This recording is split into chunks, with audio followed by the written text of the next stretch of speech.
작년 한 해에 여러분 인터넷이나 SNS 같은 이런 매체를 통해서 사람들 사이에서 가장 많이 사용된 단어, 가장 많이 사용된 말이 어떤 단어였는 줄 압니까?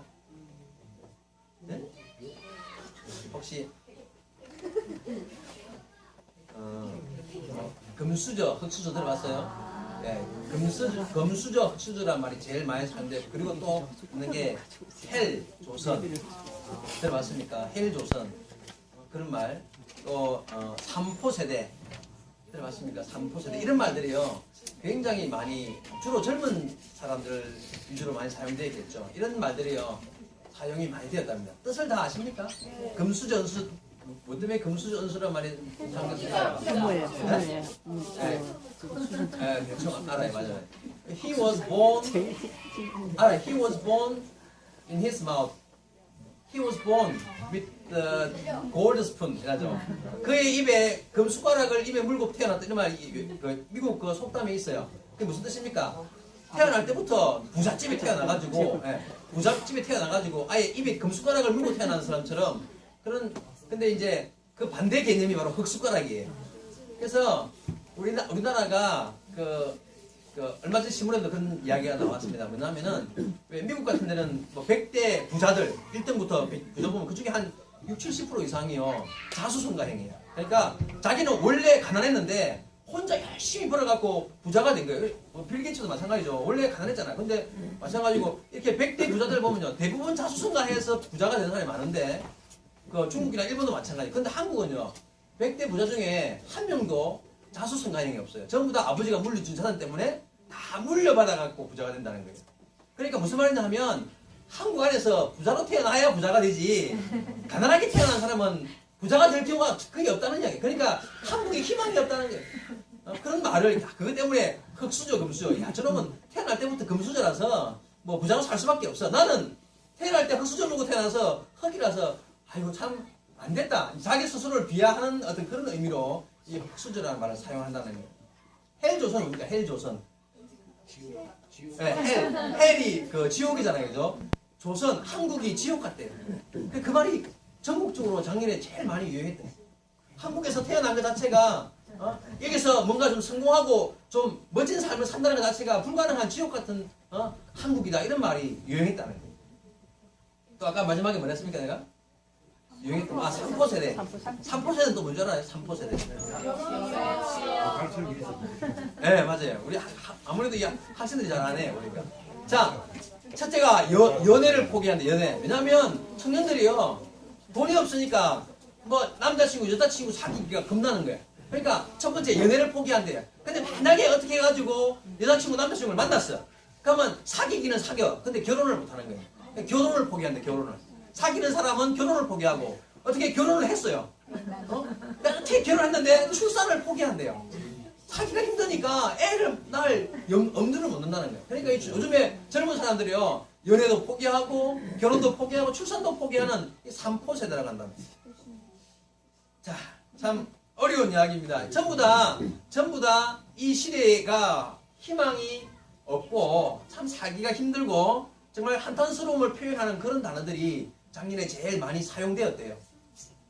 여러분 이런 말 속에서 한국이 정말 살기 어려워지는구나, 정말 사람들 마음에 희망을 잃어가고 있구나 하는 것을 느끼게 됩니다. 요즘에 아직 1월달인데도 불구하고 여러 가지 경제 지표들을 보면 정말 힘들 것 같아요. 뭐 미국의 금리 인상 때문에 조금 인상했는데 벌써 중국에서는 경제가 지금 흔들리기 시작했고 중국이 약간 흔들리면요 한국은 지진납니다. 지금 벌써 안 좋아요. 최근에 북한 핵 실험 때문에 북한과의 관계도 최악으로 지금 달리고 있죠. 좋은 부분이 별로 없는 것 같습니다. 옛날에 많이 불렀던 복음성과 가사 중에 사람을 보며 세상을 볼 때 만족함이 없어도 이런 가사가 있습니다. 정말 지금은요 세상이나 지금 사람의 어떤 생각들을 쭉 훑어봐도 정말 만족함을 찾을 길이 없는 그런 시대인 것 같습니다. 그래서 이런 상황에서 우리가 성도된 자로서요 정말 하나님만을 바라보며 이런 상황 가운데서도 희망을 이야기하는 성도가 되어야 하고 오히려 상황이 이렇기 때문에 성도가 빛이 나야 돼요. 상황이 사회가 지금 이런 상황이 자꾸 벌어지고 있기 때문에 우리가 먼저 믿는 성도로서 오히려 이런 상황에서 주님의 이름을 드러내고 주님만이 희망이다라는 것을 이야기하고요.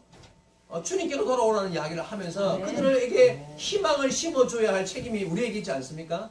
여러분 같이 슬퍼하고 같이 힘들어하고 예수 믿는 사람이 같이 그냥 괴로워하고 같이 뭐 헬조선 흑수저 이런 이야기 하면 되겠습니까? 아니에요. 우리에게 희망이 있다는 거예요. 왜요? 하나님 안에 희망이기 때문에 하나님만이 우리의 소망되고 희망되시기 때문에 하나님 안에 있는 자에게 희망이 있다는 것을 우리는 말하며 살아야 합니다. 그래서 여러분 만나는 사람 혹시 누가 막 아이고 요즘에 참 다 힘들다 하면요 힘내십시오 하면서 예수 믿으세요. 예수 안에 희망이 있습니다. 이러면서 정말 우리가 예수 믿는 사람들로서 세상에 머리 푹 숙이고 기죽고 있는 사람들을 향하여서 주님의 사랑과 은혜를 주님의 살아계심을 증거하고 믿음을 전하는 그런 저와 여러분 될 수 있기를 바랍니다. 2016년도에 한 해 뭐 다들 말하는 말이 신문마다 하는 말이 어려울 것이다. 얼마나 어려우냐 하면 몇 년 전에 있었던 IMF보다 못지않게 어려운 시기가 이 한 해에 찾아올 것이라는 이야기를 합니다. 근데 여러분 오히려요 어렵고 힘들 때가 기회라는 말도 있지 않습니까? 그죠? 전화위복 화가 변하여 복이 된다. 그렇습니다. 신앙 안에는 그렇습니다. 성경에 보니까 어려움 당하지 않고 고통과 시련과 어려움 당하지 않고 하나님의 복을 경험한 사람이 있습니까? 한 사람도 없어요. 그렇다면 우리에게 다가오는 어려움이 있다면 그것은 오히려 복으로 바뀔 수 있는 기회가 주어졌다는 믿음 가지고 이 한 해를 살아갈 수 있게 되기를 바랍니다. 저와 여러분 한 해 주신 하나님의 말씀과 내게 주시는 어떤 기회를 통하여서 하나님께서 주일마다 내게 주시는 말씀을 통하여서요 붙잡고 아멘 하고요 정말 힘 다하여 내게 주어진 상황에서 최선을 다하면 하나님께서 세상이 다 어려움을 당하더라도 저와 여러분 힘있게 세우셔서 정말 귀하게 사용하여서 하나님의 뜻을 이루어 나가는 귀한 주님의 백성들 되게 만들 줄 믿습니다. 여러분 이 믿음 가지고 이 한 해 정말 많은 사람들에게 오히려 희망을 전하는 사람들이 되시기 바랍니다. 혹시 여러분 주위에 올해 안에 또 많은 이렇게 뭐 자살하는 사람도 생길 것이고 여러 가지 힘들어서 넘어지는 그런 사람들을 바라볼 때 그래 맞다 나는 각오와 결단을 하고요 그런 사람을 만나면 내가 주님을 전하리라 주님만이 희망이라는 사실을 그들에게 보여주리라 내 삶을 통하여 증거하고 내가 주님을 향하여 열심히 달려가는 모습을 통하여 그들이 정말 나를 통하여 그들이 주님께로 돌아오는 삶의 모습을 내가 증거하리라 그런 각오와 결단으로 이 한 해에 정말 우리 바다교회 성도 여러분을 통하여서 많은 어렵고 힘든 일을 당하는 자들에게 희망을 전하는 그런 한 해 그런 저와 여러분 우리 교회가 되기를 주의 이름으로 축원드립니다. 믿음을 가지십시오. 우리 한 해 이 한 해에 하나님이 얼마나 큰 은혜를 주실지 기대하시기 바랍니다. 처음에 말씀드린 너는 흑수저, 금수저니 이런 뭐 헬조선, 삼포세대 이런 말 속에 숨어 있는 뜻이 있습니다. 뭐냐면 걱정, 근심이라는 거예요. 그렇죠? 걱정, 근심, 염려, 불안 이런 게 막 지금 이 시대를 살아가는 모든 사람, 젊은 청년뿐만 아니라 모든 사람 속에 그런 근심이 숨어 있다. 걱정이 막 들어있다는 거예요. 그래서 이런 나는 가난하게 태어났는데 내가 부자 될 가능성이 있겠나? 그런 걱정이 있고요. 또 모든 사람들이 삼포세대에 막 포기하고 사는 이런 상황 속에서 내가 무엇을 이루며 살아갈 수 있을까? 또는 이 지옥 같은 한국, 해외조선에 했으니까 이런 정말 기대가 없는 희망이 없는 그런 모습들을 자기 스스로가 근심하고 걱정하며 살아가는 사람들이 많다는 거예요. 전부 다 걱정 어린 마음을 가지고 산다는 것입니다. 여러분 젊다, 젊은 세대다 이런 말을 할 때 그 젊다는 말 뜻은요. 좀 지금 내가 아직 가난하거나 또 가진 것이 적고 이렇게 여러 가지 상황이 좋지 못하지만 그러나 희망이 있다는 말 표현이 바로 젊다는 거거든요. 근데 요즘 젊은이들이 그렇지가 못하다는 거예요. 젊은이들 사이에서 많이 유행하는 단어들이 흑수저, 금수저, 헬조선 이런 말이라는 뜻이에요. 이게 큰 문제입니다. 여러분 젊다는 것은 아직 지금 내가 이 상황과 상관없이 앞으로 밝은 미래가 있고 앞으로 어떻게 될지 모르는 하나님의 은혜 안에 어떤 삶을 살지 모르는 그런 기대감이 막 희망이 넘치는 그런 시대여야 하는데 그렇지 못하는 사람들이 너무 많다는 거예요. 근심과 걱정에 쌓여서 근심과 걱정, 염려, 불안 때문에 그냥 거기에 사로잡혀서 그냥 그래서 요즘에는요 중2병 알죠? 근데 중2병은 옛날 말이고 대2병 들어봤습니까? 대2병 대학교 2학년만 되면은 이제 취업 걱정을 한대요. 그래가지고 밥맛이 갑자기 없어지고요. 대2 되면은 괜히 막 성질 부리고 이란대요. 중2병이 대2병으로 넘어간대요. 왜냐 앞으로 다가오는 미래에 대해서 걱정 불안 때문에 그냥 손에 일이 안 잡히고 그렇다 공부가 안 된다는 거예요. 세상에 대학교 2학년 얼마나 젊은 청년입니까? 대학교 2학년 얼마나 활발하게 자기 앞은 미래를 밝은 미래를 생각하면서 공부해야 할 그럴 나이에 밥맛이 없대요. 걱정이 돼서 큰일입니다. 사람이요 누구나 살아가면서 한두 가지 걱정거리 없는 사람이 있겠습니까? 그죠? 다 누구나 다 걱정을 가지고 살아갈 수 있고 그 자체를 나쁘다고 말할 수는 없습니다. 근데요 문제는 뭐냐면 그 걱정에 사로잡히는 거예요. 그 걱정 때문에 밥맛이 없어지고 해야 할 일을 못한다. 그게 문제인 거예요. 그게 바로 걱정에 사로잡힌다는 거예요. 성경 말씀 누가복음 21장 34절에 이런 말씀이 있습니다. 너희는 스스로 조심하라.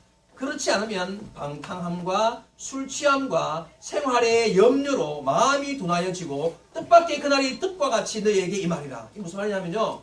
여러분 여기 보니까 생활의 염려란 말이에요. 생활의 염려. 방탕함과 술 취함과 생활의 염려가 우리를 사로잡는 거예요. 여러분 생활 속에 염려하는 거 그게요 방탕과 술 취함과 같은 수준으로 봐요. 그런 같은 죄로 본다는 하나님은.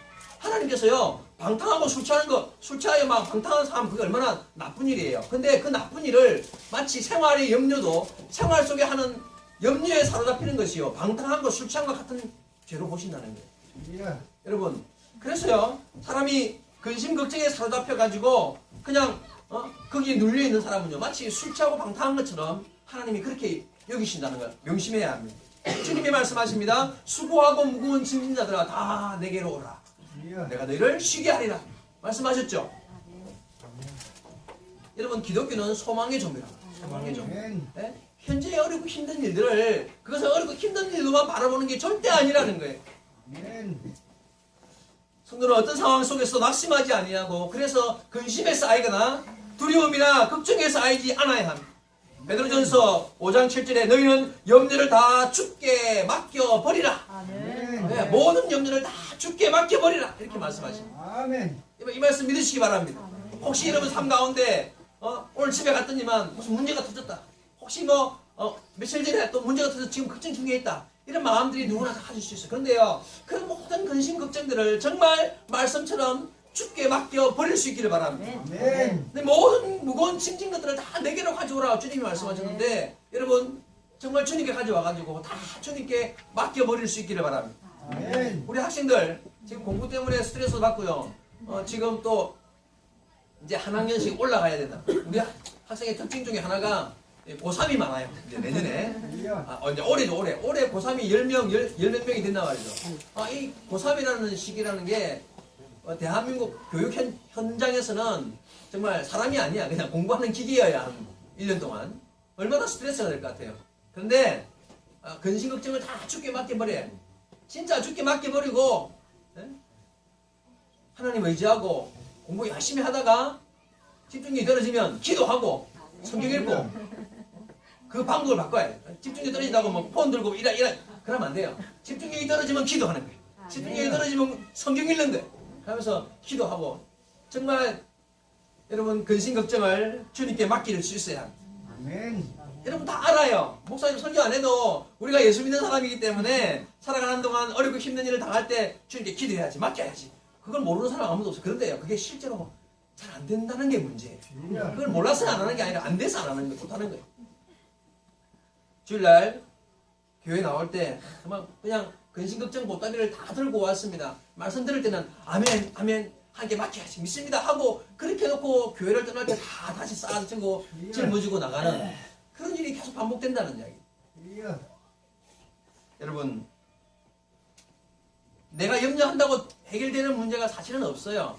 옛날에 어떤 신학자가 연구를 했는지 모르겠지만 사람이 하는 염려들을요 다 잘라가지고 분석을 해보면 사람이 하는 염려의 70% 이상은 사실은 걱정한다고 해결되는 문제가 아니래요. 사실은 쓸데없는 걱정이 대부분이라는 거죠. 그리고 또 혹시 염려를 해야 될 부분이 있다 하더라도 그것을 염려한다고 해결될 게 아니라 어떤 자기 힘으로는 해결이 안 되는 염려이기 때문에 할 필요가 없는 것이 대부분이라는 거죠. 그래서 사실은 염려라는 것은 백해무익입니다. 말 그대로 안 해야 할 것을 하는 게 대부분이고요. 또 자기 힘으로는 안 되는 것이 염려이기 때문에 자기 힘으로 되면 염려 안 하죠. 그죠? 이거 못할 거면 해결해버리지 말라고 염려하고 있습니까? 그죠? 안 되는 일이기 때문에 사실은 그것은 염려와 근심, 걱정, 불안은 사람이 가질 필요가 없는 부분이라는 거예요. 그런데도 불구하고 그걸 끝까지 끌어안고 살아가는 그런 자가 많습니다. 그래서 헬조선이니 흑수저니 삼포세대니 이런 말들이 우리 시대를 장악하고 있습니다. 어떤 의미일까요? 악한 영의 세력들이 우리로 하여금 마치 술 취함과 방탕함처럼 우리로 하여금 생활의 염려 속에 가득 차게 만들어가고 있다는 거예요. 여러분 이런 사실을 안다면 우리는 과감하게 잘라버려야지. 과감하게 잘라버리고 우리가 주 예수 믿는 믿음의 사람으로서 어떠한 염려, 근심, 걱정이 내게 닥쳐온다, 밀려온다 하더라도 생활 속에 염려가 밀려온다 하더라도 주의 이름으로 담대하게 잘라버리고 주께 다 맡기고 모든 짐들을 주님께 내어놓을 줄 아는 그런 저와 여러분 되기를 바랍니다. 여러분 염려, 근심, 걱정, 불안 정말 다 주께 맡겨버려야 합니다. 사람들이 염려하고 근심하고 걱정하고 불안하에 뜨는 이유는요. 제 생각에 성도들 중에서도 그렇게 해요. 많은 사람들이. 이유가 뭐냐면요. 말씀과 기도가 부족해서 그래요. 다른 이유가 없습니다. 다른 이유는 하나도 없어요. 말씀과 기도의 삶이 부족하면 그렇습니다. 명심하셔야 됩니다. 여러분 말씀과 기도는요. 우리가 가장 성도가 가질 수 있는 가장 강력한 무기예요. 말씀과 기도는 성도가 가질 수 있는 가장 완벽한 방패와 같아요. 말씀과 기도가 준비되어 있으면, 말씀과 기도로 무장되어 있으면 어떤 싸움도 이길 수 있고요. 어떤 어려움도 참아내며 견뎌내며 이길 수 있습니다. 근데 말씀과 기도가 준비 안 되어 있으면 지는 거예요. 여러분 말씀과 기도로 무장된 만큼 삶의 어려움 속에서도 평안과 기쁨을 누릴 수 있습니다. 그죠? 내 말씀 이해하시죠? 말씀과 기도가 충분하게 준비되어 있으면 평안해요. 문제가 없어서가 아니라 문제는 오지만 내가 그냥 이상하게 그냥 편안해. 그냥 뭐 설명이 안 돼. 내 안에 문제가 가득한데 그냥 이유 없이 그냥 기뻐요. 좋아, 괜찮을 것 같아요. 아, 이거 해결될 것 같아요. 왜요? 말씀과 기도에 사로잡혀 있으면 그 문제가 문제로 인식이 안 된다는 거예요. 아멘. 여러분 말씀과 기도로 무장된 만큼 그래서 감사할 수 있어요. 말씀과 기도로 잘 무장된 만큼 결국 은혜를 받고 영적인 체험을 하며 성령의 인도함을 받아서 우리의 삶이 더욱더 주님께로 가까이 나아갈 수 있어요. 말씀과 기도에 준비된 만큼. 여러분 그래서요 말씀과 기도로 준비된 만큼 근심, 걱정, 불안, 염려 이런 것들이 사라지는 거예요. 그렇잖아요. 다른 방법이 없어요. 사람들이 전부 다 근심, 걱정, 불안에 떨고 있다. 이유는 뭐냐? 말씀 읽고 기도하는 삶에서 떨어져 있기 때문이니까. 다른 이유 없습니다. 찾아보면 다 거기에 원인이 있습니다.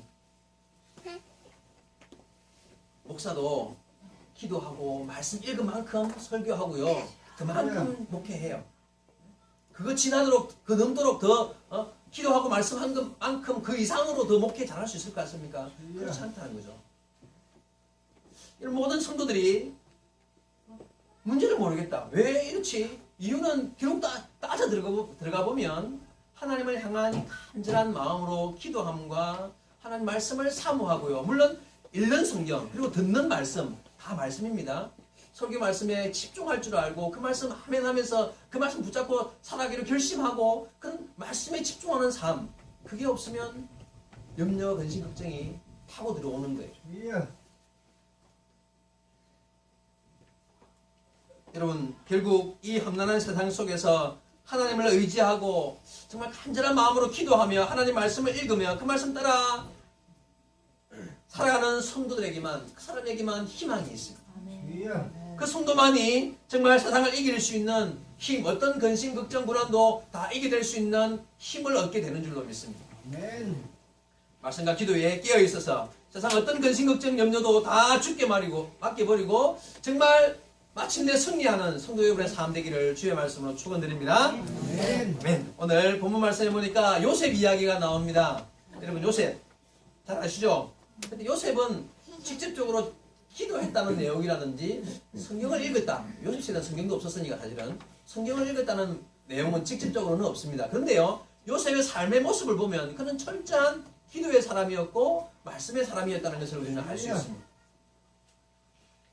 요셉 이야기 여러분 잘 아시죠? 야곱의 11번째 아들로 태어났습니다. 그가 아버지의 사랑을 독차지한 정말 귀한 아들로 자랐어요. 꿈 때문에 형들한테 미움을 받아가지고 결국 나중에는 애굽의 종으로 팔리게 됩니다. 하지만 그는 철저하게 하나님을 의지했죠. 어릴 때부터 꾸었던 꿈을 믿고 하나님만을 의지하며 살았습니다. 유혹이 찾아왔지만 넘어지지 않고요. 결코 그 유혹에 빠지지 아니하고 철저하게 하나님만을 의지하고 그 유혹을 이겼습니다. 누명을 쓰고 감옥에 갔습니다. 하지만 그곳에서도 하나님만 붙잡고 하나님만 의지하고 그에게 주어진 일들을 잘 감당하는 사람이 되었습니다. 어느 날 감옥에서 그 바로 왕의 술 맡은 관원과 또 떡 굽는 관원 두 사람이 감옥에 들어왔는데 그 사람이 둘이서 꿈을 꾸었는데 그 꿈을 해석을 못하는 것을 요셉이 듣고 그 꿈을 해석해 줍니다. 그래서 그가 해석했던 대로 술 맡은 관원은 풀려나게 되고 떡 굽는 관원은 사형을 당합니다. 나중에 풀려난 이 술 맡은 관원이 바로 왕 앞에서 이제 있었는데 어느 날 바로가 꿈을 꾸죠. 꿈을 꿨는데 도저히 해석이 안 돼요. 너무 어려워요. 그렇게 막 고민을 하고 있으니까 그때서야 이 술 맡은 관원이 옛날에 자기가 감옥에 있었을 때에 요셉이 꿈을 해석을 잘해준 것대로 그대로 이루어졌던 것을 기억을 하고는 요셉을 소개합니다. 그래서 바로가 요셉을 불러내죠. 감옥 속에 있던 요셉을. 결국 요셉이 바로 왕 앞에 서게 되었습니다. 오늘 본문 말씀은 요셉이 바로 왕의 꿈 이야기를 듣고 해석해 주는 내용입니다. 그리고 바로 왕의 꿈이 뭐였습니까? 앞으로 7년 동안 큰 풍년이 일어날 것이다. 애굽에 큰 풍년이 일어날 것인데, 근데 그 풍년이 끝나고 나면 7년이 지나고 나면 또 온 세상이 막 다 흉년이 7년 동안 또 있을 것이다. 그런 꿈을 하나님께서 그에게 계시로 왕에게 보여주신 꿈이었단 말이죠.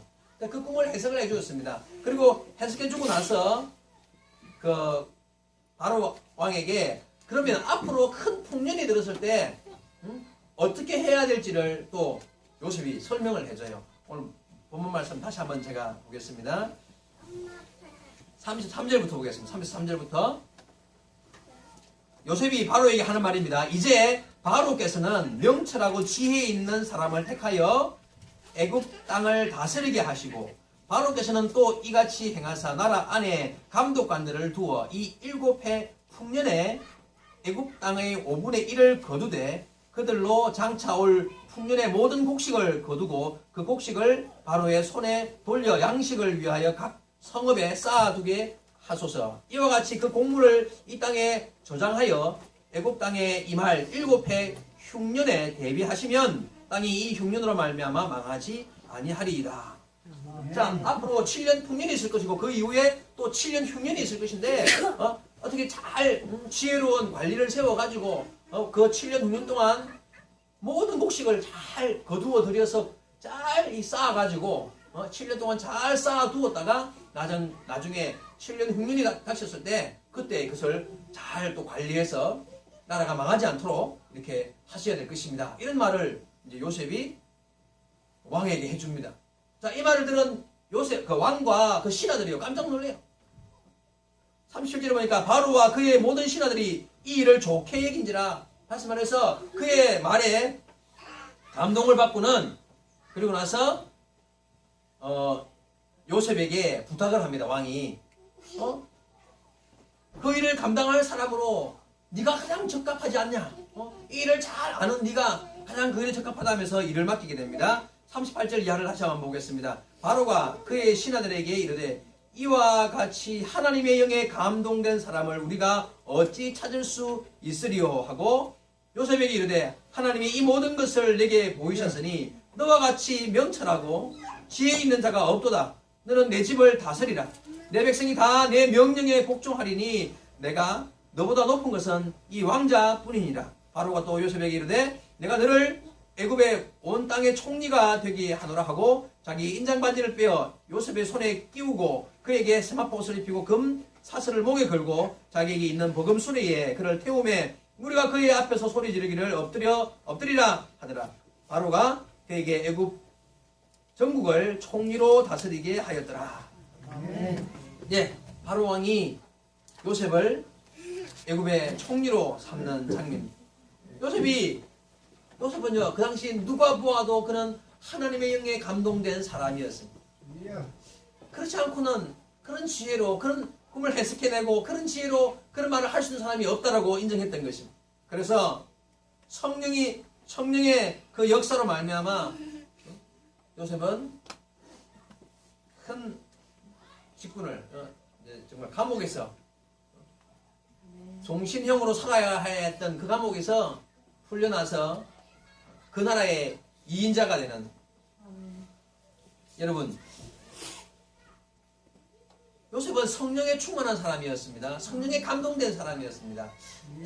본 말씀대로 여러분 성령에 충만한 은혜를 입는다. 성령의 인도하심을 받고 성령의 말씀하심을 따라 그 삶이 이끌림 받는 사람은 어떤 사람일까요? 무엇? 내 안에 계신 성령께서 감동과 역사는 무엇으로 일어날 수 있는가? 무엇하면 하나님의 영이 내 안에서 감동된 사람이 내가 그런 사람이 될 수 있을까 하는 거예요. 여러분 진짜 한번 생각해봐요. 내가 무엇하면 성령에 충만할 수 있을까요? 내가 무엇하면 하나님의 은혜가 충만하고 내 삶이 요셉처럼 이렇게 어떠한 환경 속에서도 하나님의 은혜 안의 삶을 살아갈 수 있는 사람이 될 수 있을까요? 무엇하면?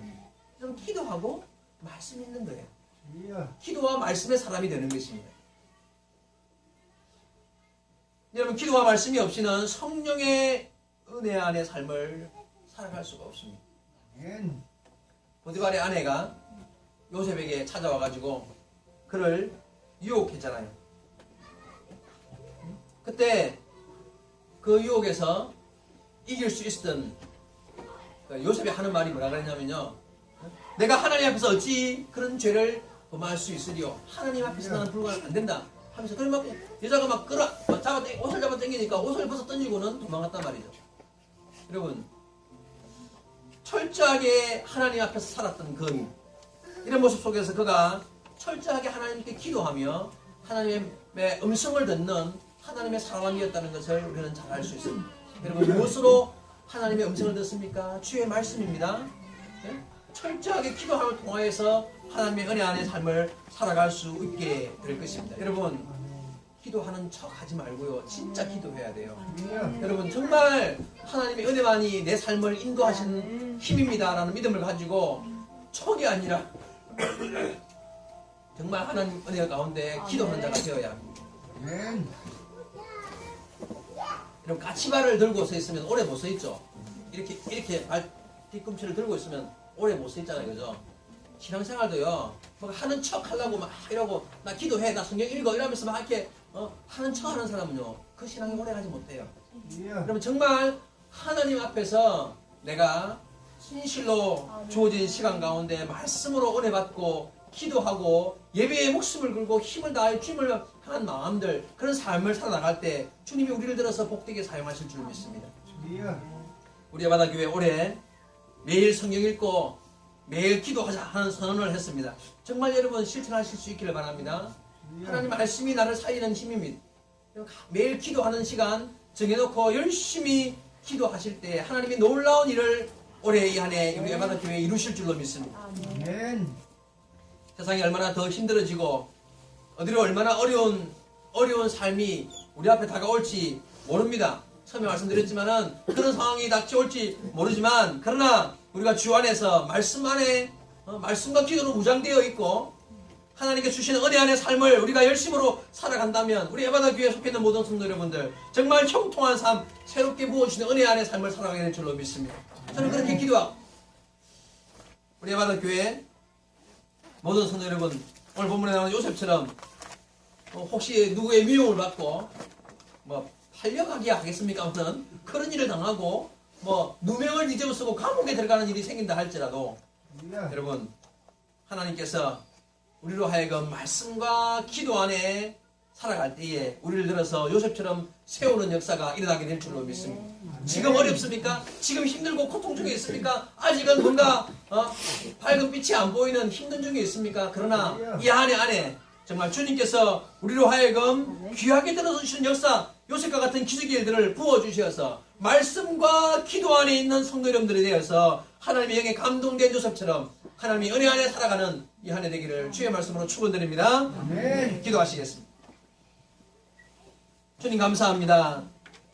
우리에게 은혜 부어주심을 믿고 감사드립니다. 매일 기도하며 매일 말씀 가운데 거할 것을 우리에게 명령하여 주시는 것을 믿고 감사드립니다. 또한 그와 함께 그 명령과 함께 우리로 하여금 요셉 같은 사람으로 새로 나게 될 줄 믿는 믿음 허락하여 주시니 감사합니다. 2016년도 우리에게 주신 이 한 해가 하나님의 은혜 가운데 모든 속해 있는 성도들이 새롭게 날 수 있는 은혜의 시간들이 될 수 있도록 역사하여 주옵소서. 우리로 하여금 기도하게 하옵시고 우리로 하여금 말씀에 충만한 은혜 안에 삶을 살아갈 수 있도록 은혜 내려 주시어서 주님 약속하신 은혜와 복이 모든 성도의 삶 가운데 임할 수 있도록 축복 허락하여 주시옵소서. 주님 함께 하심을 믿사옵고 예수님의 이름으로 기도하옵나이다. 아멘.